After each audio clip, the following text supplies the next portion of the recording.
In today's video, we're diving deep into one of the most controversial and widely discussed economic strategies of recent years, the Trump tariffs. What exactly are these tariffs?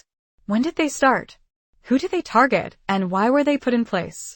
We'll unpack the history behind them, explore how they affected consumer prices and the economy, and look at who supported the move and who didn't. Whether you agree or disagree with the policy, understanding the Trump tariffs is essential for grasping how global trade, economics, and politics intersect. So, let's break it all down clearly, calmly, and factually. Tariffs are taxes placed on imported goods, and the Trump tariffs refer to a series of these taxes imposed by former U.S. President Donald Trump during his administration, mainly between 2018 and 2020. These tariffs targeted hundreds of billions of dollars worth of goods from countries like China, the European Union, Canada, and Mexico. The idea behind tariffs is simple.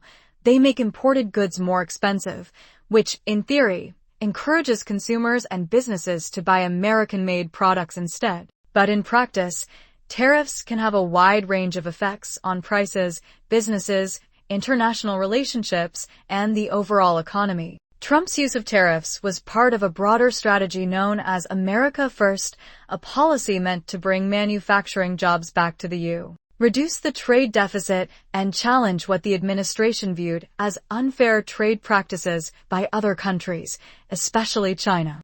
The Trump tariffs officially began in 2018. It started with an investigation under Section 232 of the Trade Expansion Act of 1962, which gave the president the authority to impose tariffs for national security reasons. The first major move came in March 2018, when the Trump administration imposed tariffs of 25% on steel imports and 10% on aluminum. Soon after, the administration turned its attention to China. In mid-2018, the U.S. imposed the first round of tariffs on $34 billion worth of Chinese goods, claiming that China was engaging in intellectual property theft, forced technology transfers, and unfair trade practices. China responded with retaliatory tariffs of its own, and what followed was a full-blown trade war. Over time, the tariffs expanded to cover over $360 billion in Chinese imports, affecting everything from electronics and machinery to furniture,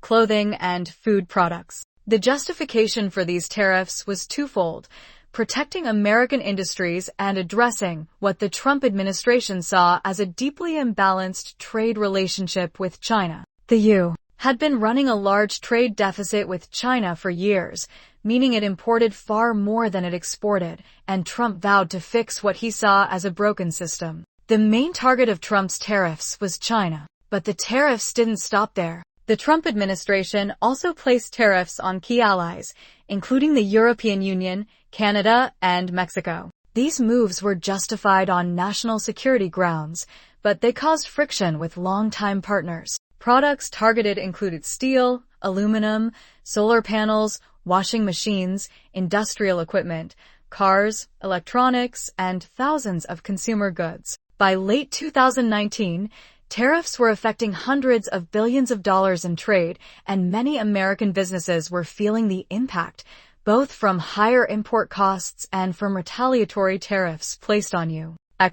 One of the most immediate and noticeable effects of the tariffs was the increase in consumer prices. Since tariffs are essentially taxes on imports, the cost often gets passed on to consumers in the form of higher prices. Research shows that American consumers and businesses bore most of the cost of the tariffs. For example, prices for appliances like washing machines went up shortly after the tariffs took effect. Furniture, electronics, clothing, and even some groceries saw price hikes due to increased import costs. Farmers were also hit hard, particularly when China retaliated by placing tariffs on American agricultural exports like soybeans, pork, and corn. To help offset the damage, the Trump administration authorized billions in bailout payments to farmers through USDA programs, essentially using taxpayer dollars to cushion the blow. Over time, the tariffs created inflationary pressure, and while some manufacturers benefited from less competition,